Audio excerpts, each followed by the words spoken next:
Good evening, SFBN fans. I'm your host, Nicki Jones, and this is the first episode of In the Paint. We will be talking about everything related to high school girls basketball in the state of Pennsylvania. We'll give you insight on what to look for, what games to watch out for, and more. Stay tuned.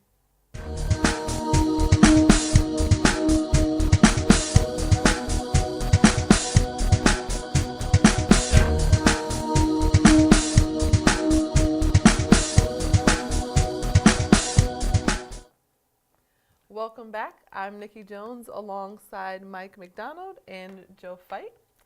I'm so excited to start talking, high school girls basketball. And up first we have District 1 in the Suburban 1 League. Last year in the National League, Abington had an overall record of 23-6, but they still came second place to Council Rock North, who had a 10-0 overall record. Council Rock North was also 11-1 in the conference. What can you expect from these teams, this season? Well, I know Council Rock North it had a young team last year. They have a lot of returning kids back this year. They have an honest post player that's about 6'2", Mackenzie Tinner. She can step out and shoot. She's very fundamentally sound around the post.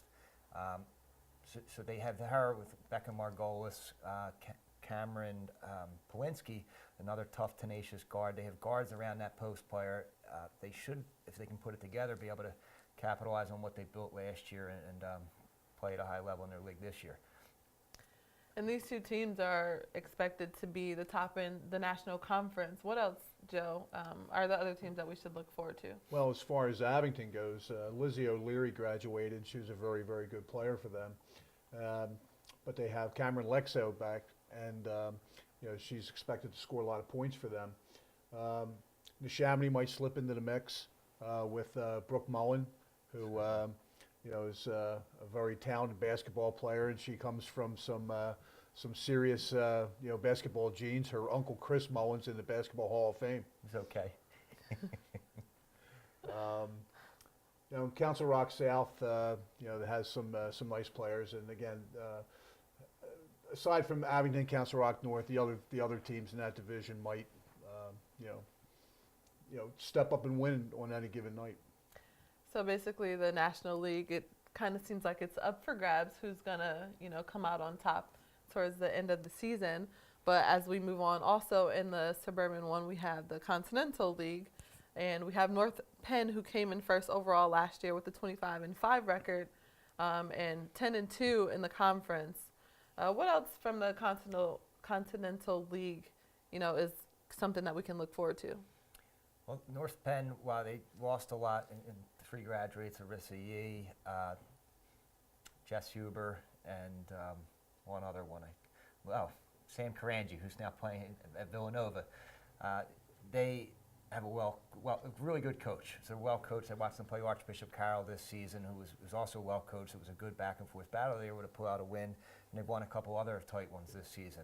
I know CB West, they have Maddie Burke, who's a big name star, who's getting a lot of high level recruiting from colleges. I know she was up at visiting Notre Dame with the head coach Muffet McGraw over there.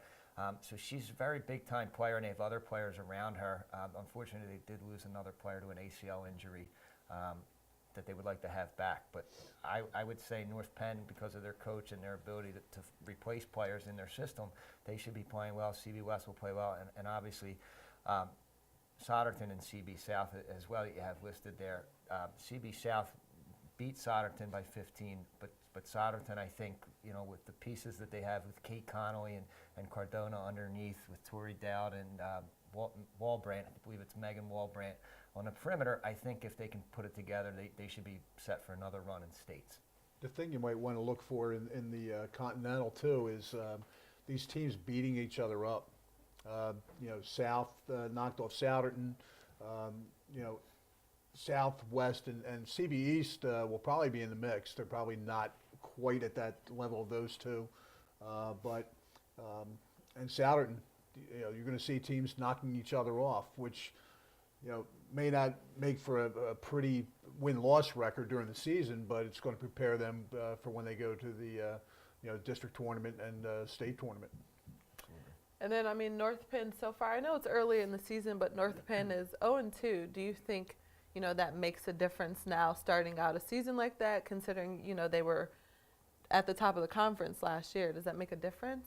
No, I think it would be nice for them, especially with all new players or a lot of new players, to get wins so they build confidence. But I think as long as they're battle tested and they're getting better as the season progresses, it's really about what they do towards the end of the season, assuming that they get into the playoffs in the first place. That's the important part, and then after that, anything can happen. And Maggie DeMartelier is a very, very, very good coach. If they haven't gelled yet, they will. But by the end of the season, they could be dangerous. When it comes time for the district tournament. And then over to the American League, we have Plymouth Whitemarsh, who was undefeated last year in the conference. They had a record of 14-0, and they only had 3 losses with their overall record. Will they be able to have that same undefeated record again? Being undefeated is hard to do. It's hard to repeat that, but I think they can certainly play well. They still have Taylor O'Brien going to Bucknell, I believe. So with her, with other kids surrounding her, there's no reason they can't have success again this season. And then the same thing with Upper Dublin. They came in second place last year with a record of 12-2 in the conference and 21-7 overall. Currently, they won both their games early on this season. What can you expect from, a team like that had finishing stats like that? Upper Dublin's got a very good defense, at least to this point in the season. Through their first 6 games, they had only given up 25.5 points a game and held one team to 10 points. So until their offense comes around, their defense may carry them. And then, so going over to District 12, which is your expertise, being that you're the coach of Archbishop Wood. You guys were, you finished with the overall record of 24-7. And then, of course, you're undefeated in the conference. How's your team looking this year so far? So far, we look good. We went out to Phoenix recently, and we were handed 3 losses in the top bracket out there. But we've done that before. We went 1-3 out there 2 years ago. We came back. We won the Catholic League Championship and the state, and we went 2-2 last year. So it's really for us about being battle tested at this point. I think if we can piece it together and build the chemistry, we have the talent to make another run this year. Whether we go undefeated in the regular season or not, I'm not sure, but we certainly have the talent to make a run at the top teams in the league again. And then also, just coming off from a season like the one you had, and obviously losing players and getting more players, do you think your players know what they're capable of so that they can possibly have another good season? Yes, I think so. I think our expectation every year is to try to play for a state championship, so the players that are in the program that return kind of pass that down to the younger kids that are new. Every day at practice, there's different things that are emphasized, and we build on it from there. And then, just like you said, going down and being tested earlier by, teams that may or may not be better than your team. What's the difference between your team from last season to now? Well, we lost defensive pressure. We had tenacious guards in Cassie Siebold and Shannon May, and we lost, tough rebounder, kind of glue piece in Megan Nair. But we have other kids that can now score the ball, I think, a little bit better, maybe just better on the offensive end, but they're still learning on the defensive side as well. So we'll fight through it. Maybe we'll trade a couple more baskets that we didn't last year. But I think by the end of the season, we'll have both sides of the ball playing at a high level. That's my hope anyway. And what's the team that you guys are always looking forward to playing that you want to beat up and beat every year? Well, it's got to be Goretti and O'Hara. They're the teams that have beat us the last couple of years in certain situations. So they're always teams that we want to come back each year and try to beat. It kind of sets a benchmark or a measuring point for where we are in the season if we can get a win over one of those programs. So speaking of Newman, Goretti, and O'Hara, they're right behind you last season, and Newman Goretti with a 9-1 conference record, and O'Hara finished in 11-2 in conference. So far, they won both their games this season. What is something that you can expect to happen, or these teams, what can you expect them to do this coming season? I'm expecting the same out of Goretti. They're right now playing against top competition in different areas, so they'll come back to our league ready to roll. And I think, you're going to have to play at a high level on any given night against most teams in our league, but especially Newman-Goretti. From what I've seen, they have a lot of returning players this year and a couple new kids that can run the floor, score the basketball at will. So, it should be a lot of the same, just players that can put the ball in the basket. They want to play at a high tempo, and they want to, play tenacious defense to make you turn it over. So I expect to see them at the end of the year again making a run on their own for the state championship, and likely somewhere in the Catholic League playoffs you're going to see them.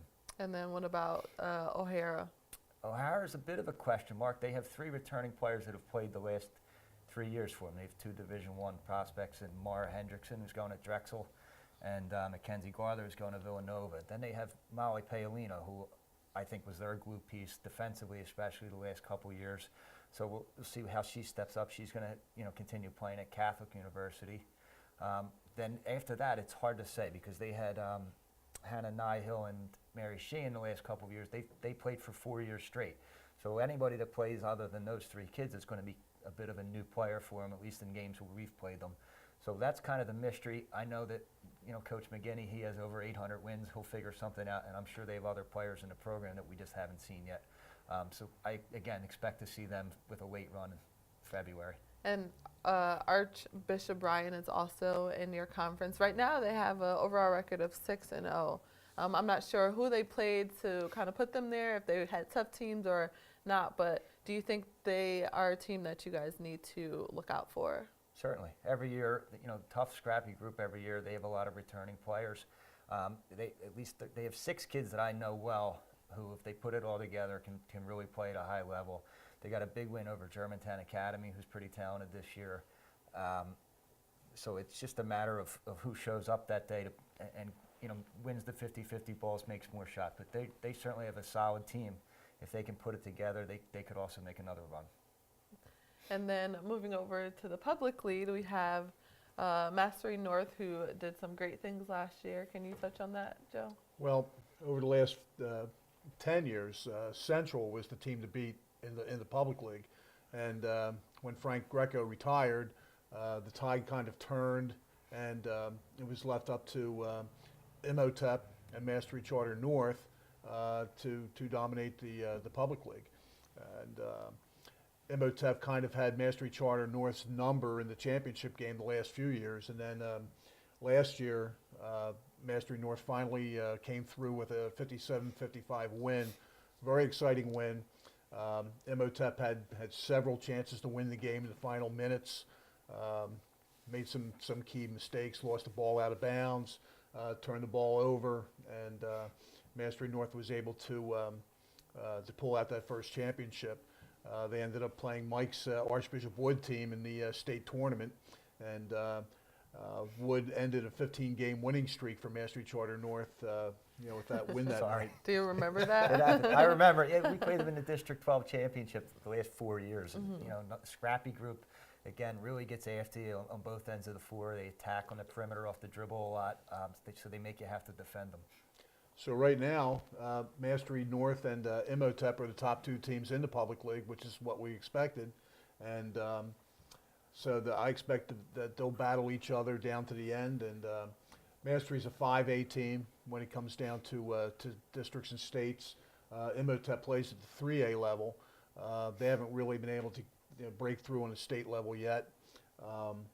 But I got a call from the former coach of Bartram this afternoon. He was watching Mastery Charter South, which is in the Liberty Division, which is the second division right below Mastery North. And he said, you got to watch that team. They're very good. And right now they're 6-0. I assume they're 7-0 after playing this afternoon. But they could make some noise and shock some people when we get to the public league playoffs. Is there any other teams besides those 3 in the public league that these teams may need to look out for? The Academy of Palumbo is always very good. They're out of South Philadelphia, and Philadelphia Academy Charter, which plays in the far northeast. I saw them in their first game of the year. They had some injuries. They had a tall girl out. She's 5'10". Once they get those kids back, they could be a factor. And I think Alney Charter, which, you know, from what I understand, maybe in their last year, the School Reform Commission was talking about, you know, closing Alney after this year.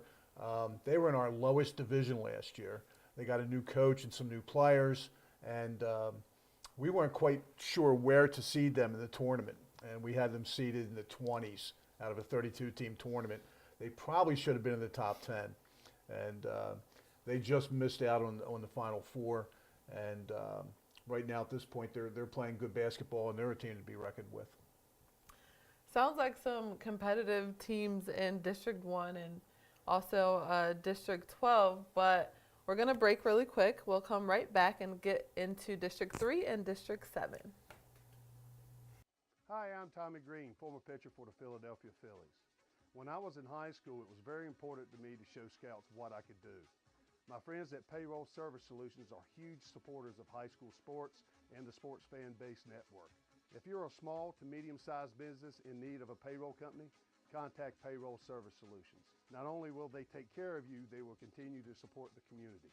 For more information, contact Payroll Service Solutions at 215-624-0922 or 866-PAY-EASY. Welcome back, and we're going to just get right back into things. Going straight into District 3, in the A1 last season was Lebanon Catholic, who won the Class 1A Girls Basketball Championship, and they won by 28 points. What's something that is good about this team, and what can we look forward to with this team? Well, Alexa Hill, she's somewhere around 6 feet, athletic, long. She's going to go to Northeastern next year. I've been fortunate to watch her play. She plays AAU with some of our girls, so anytime I've had a chance to watch them, I've gotten to see Alexa as well. Just an energetic player.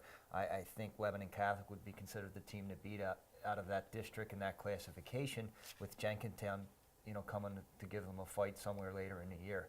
But again, Alexa Hill is the kid you really want to watch with Lebanon Catholic, and I expect to see them in that 1A championship later this season.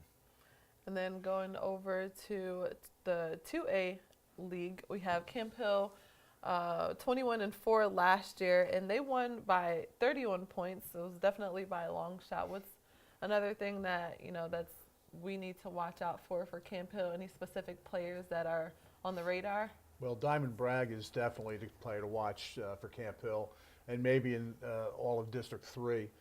She's signed with Wisconsin. She's averaging 23.6 points per game. She recently scored 21 points in a win over West Perry. So she's a very talented player, and it's going to make a big difference for Camp Hill.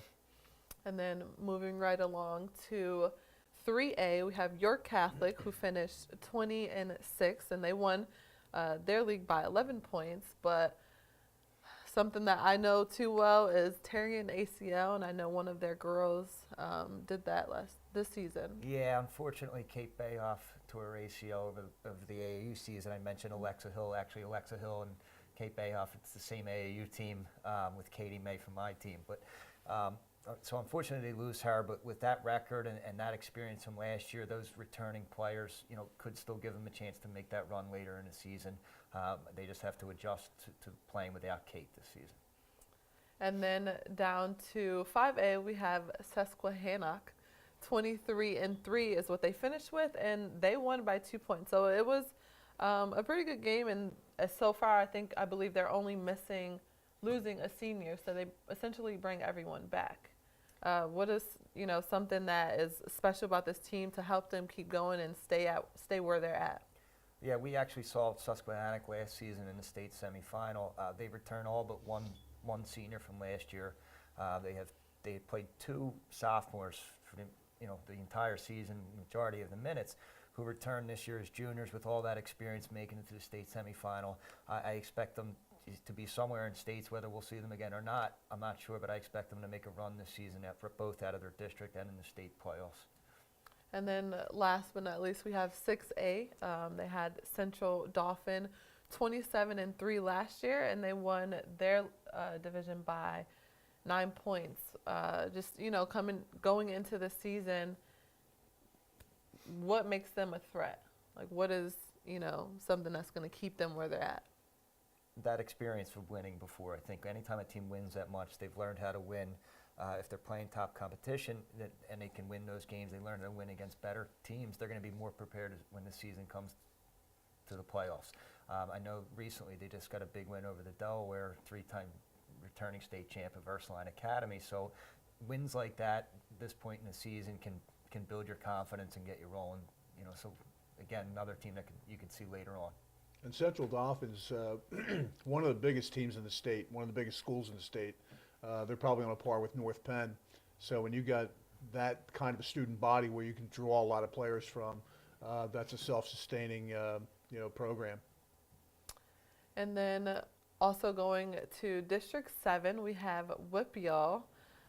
In the Class 6A, we have North Allegheny. They were a top-ranked team last year in the Class 6A.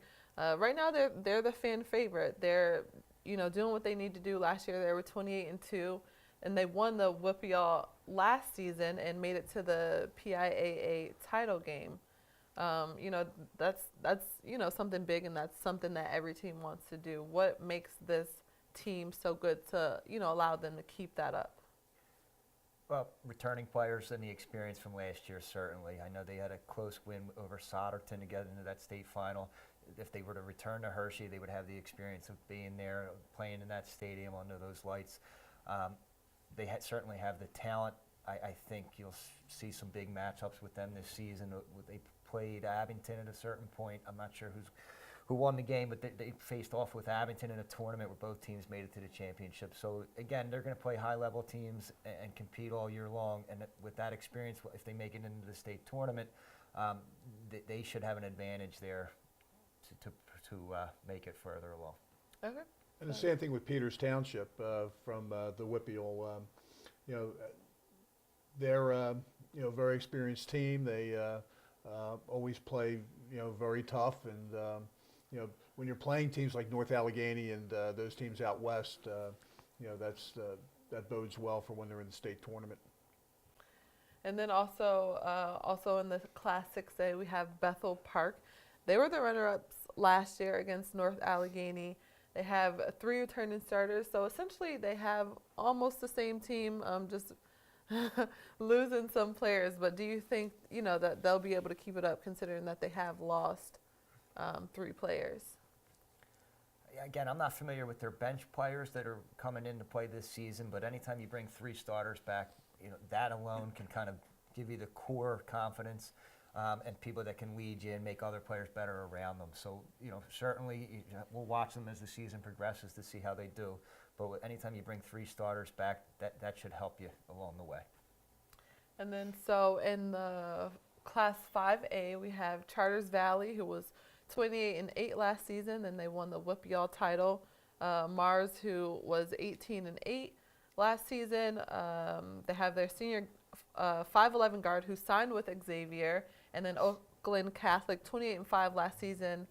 And for them, it's just really been a rebuilding season, and they've been able to turn their season around. Just from the 5A, what is some things that are key for them and for these teams to continue to do well? Well, again, it's who they have coming back, who they're playing, and all the basketball out in the western part of the state, is quality basketball, and anytime you have teams like that playing each other, they're really going to be prepared to get to the WPI, the Whippeal playoffs and states. All right, well, that will be it for our first show for In the Paint. That's it for this week for Pennsylvania's high school basketball.